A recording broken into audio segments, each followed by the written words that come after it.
Good morning, dear students. Welcome to Sharda Senior Secondary School. Today we will continue our chapter The Mughals. Mughals के बारे में हमने study किया कि कैसे मुगल एम्पायर की इस्टेब्लिशमेंट हुई हमारे इंडिया के अंदर।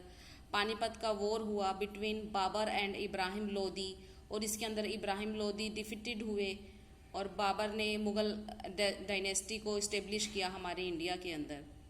ओके, तो मुगल एम्पायर जब हमारे इंडिया में आया तो उसने अपने आप को अच्छे से इस्टेब्लिश करने के लिए उसने किस तरीके से एडमिनिस्ट्रेट किया, अपने आप को एडमिनिस्ट्रेट करने के लिए उसने कौन कौन सी पॉलिसीज़ को अपनाया, ये सब भी हमने स्टडी किया।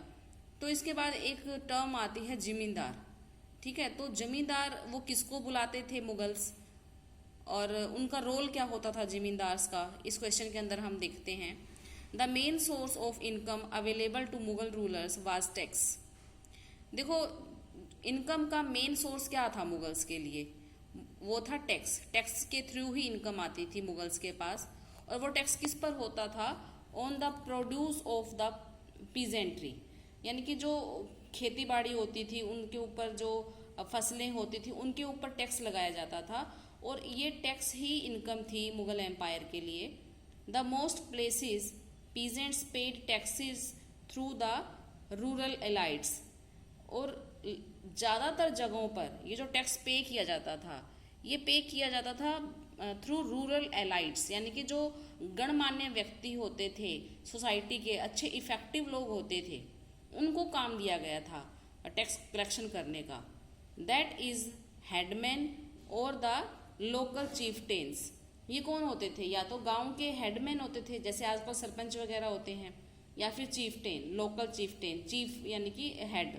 ओके, तो ऐसे लोगों को ही, यानी कि जो रूरल इलाइट्स थे, रूरल इलाइट्स का मतलब जो कि गांव के मतलब कि गणमान्य व्यक्ति थे, इफेक्टिव लोग थे, उनको ये काम दिया गया था।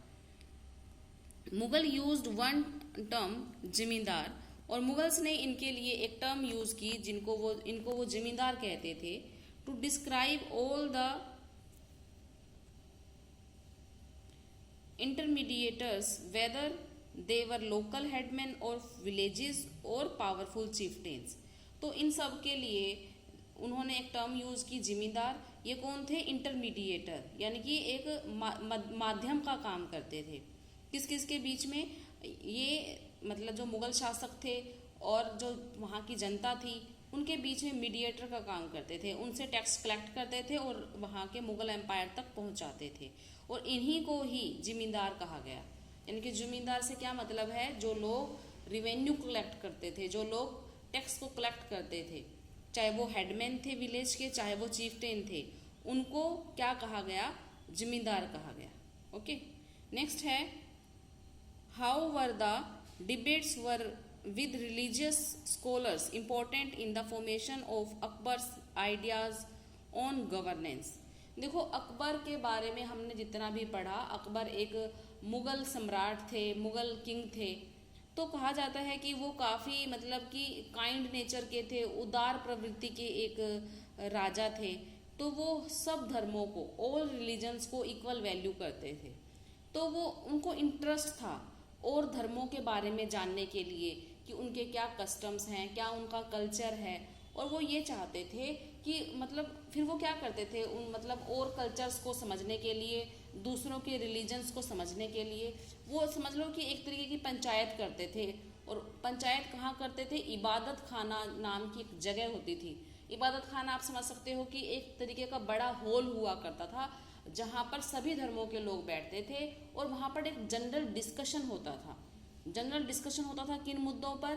रिलीजन्स की बातों पर, और कल्चर के बारे में, डिफरेंट कल्चर को समझा जाता था वहाँ पर बैठकर। ओके, तो उनको मतलब कि इस तरीके से उस डिस्कशन के थ्रू अकबर की एक सोच विकसित हुई। अकबर का एक थॉट को डेवलप किया, अपने आप की थॉट को उसने डेवलप किया। तो क्या है कि while Akbar was at Fatehpur Sikri during 1570s, he started discussion on religion with the ulema, Brahmins, Jesuit priests who were Roman Catholic and Zoroastrians। तो यानी कि जो भी मतलब धर्म की जानकारी रखते थे, जैसे कि हमारे यहाँ ब्राह्मण होते हैं, ऐसे ही जो ये होते हैं मुस्लिम लोग होते हैं, उनके यहाँ उलेमा होते हैं, और जो रोमन लोग होते हैं उनके यहाँ जिस्यूट प्रीस्ट होते हैं। प्रीस्ट का मतलब भी एक तरीके से पंडित ही होता है, ठीक है। तो ये सब इन सब की एक मीटिंग होती थी। These discussions to place in the Ibadat Khana, ये जो डिस्कशन होता था इबादत खाना में होता था। He was interested in the religion and social customs of different people. उसको बहुत इंटरेस्ट था अकबर को कि जो डिफरेंट डिफरेंट रिलीजन के लोग हैं, सोशल कल्चर के लोग हैं अलग अलग, उनकी बातों को सुनने का, समझने का उसको बहुत शौक था अकबर को। This lead Akbar to the idea of sulh kul. और उससे क्या हुआ कि अकबर ने एक आइडिया विकसित किया सुलह ए कुल का, यानी कि क्या मीनिंग है, यूनिवर्सल पीस। इससे जो है यानी कि शांति की स्थापना की जाएगी। This idea of tolerance did not discriminate between people of different religions in his realm. तो उसके राज्य के अंदर इस सोच के अकॉर्डिंग मतलब कि डिस्क्रिमिनेट नहीं किया जाता था किसी के साथ। ऐसा नहीं है कि जो मुस्लिम लोग थे उनको ज़्यादा वैल्यू की जाएगी, जो अदर रिलीजन के लोग हैं उनको वैल्यू नहीं की जाएगी। तो जब उसका शासनकाल था अकबर का, तो उन्होंने मतलब कि सभी धर्मों को इक्वल वैल्यू किया। Okay, instead it focused on a system of ethics, honesty, justice, peace that was universally applicable. तो उसने अपने सिस्टम के अंदर ऑनेस्टी को लाया, जस्टिस को लाया, पीस को लाया। ऑनेस्टी मतलब ईमानदारी, जस्टिस न्याय, पीस मतलब शांति, इन सब चीज़ों को एप्लीकेबल किया उसने। Abul Fazl helped Akbar in framing a vision of governance around this idea of sulh kul. और अकबर की हेल्प की अबुल फैजल ने सुलह कुल के आइडिया को गवर्न करने के लिए, विकसित करने के लिए। This principle of governance was followed by Jahangir and Shahjahan as well.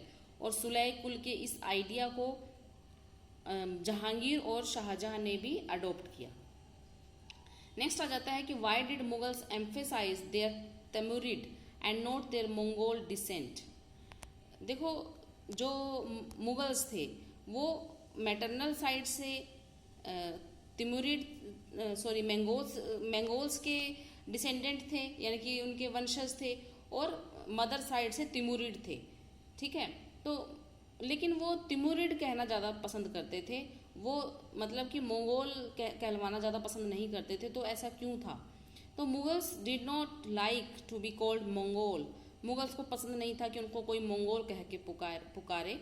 This was because Genghis Khan Hindi में जिसे चंगेज खान कहा जाता है, ये वही है। Genghis Khan memories was associated with the massacre of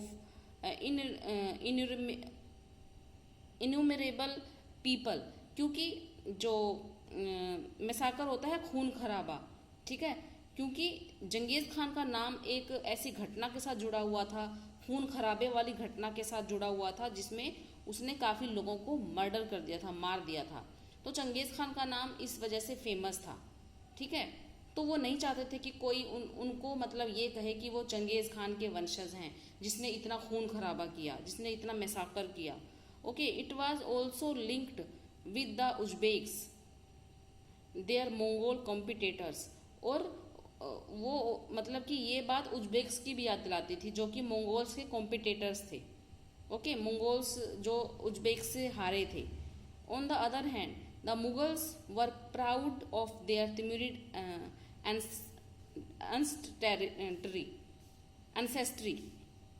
जो मुगल्स थे वो प्राउड करते थे तिमुरिड कहलाना, तिमुरिड के वंशज कहलाना ज़्यादा पसंद करते थे। Not least of all because their great ancestor had captured Delhi in 1398। और ऐसा इसलिए भी था क्योंकि उनको लगता था कि उनके जो पूर्वज थे उन्होंने दिल्ली को 1398 के अंदर कैप्चर किया, और उसको ये एक बहुत बड़ी मतलब उपलब्धि मानते थे। तो इसलिए वो प्राउड फील करते थे कि हम तिमुरिड के वंशज हैं जिन्होंने दिल्ली को कैप्चर किया 1398 के अंदर। तो वो मंगोल के वंशज कहलाना पसंद नहीं करते थे, वो तिमुरिड के वंशज कहलाना पसंद करते थे, क्योंकि जंगेज खान का नाम एक बहुत ही मैसाकर से रिलेटेड हो गया था, खून खराबे से रिलेटेड था कि इस जंगेज खान को एक क्रूल जो व्यक्ति होता है ना, जिसको दया धर्म नहीं होता। हिस्ट्री में एक ऐसे व्यक्ति के रूप में जाना जाता है जंगेज खान को। ओके, तो इसलिए जो मुगल्स थे वो जंगेज खान का वंशज होना पसंद नहीं करते थे, तिमुरिड के वंशज होना ज़्यादा पसंद करते थे। आज के लिए इतना ही। Take care, good bye.